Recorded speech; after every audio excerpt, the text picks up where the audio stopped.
Alright guys, sa episode na to, tuturuan ko kayo kung paano ma-check yung availability ng inyong driver's license o kaya yung plate number. First, pupunta tayo sa search bar.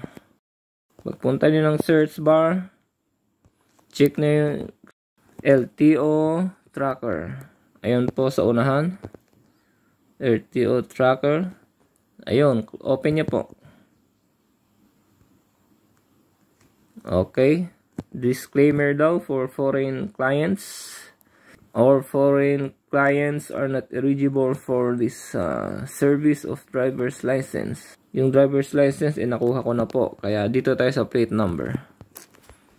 Kiin nyo lang yung plate number nyo. 452 IA. Yun. Check. Okay. Ayun. Andun na po sa FMN. Your plate number is available at the FMN. Please contact them for further details. So, available na po yung ating plate number, kaya lang nasa FMN.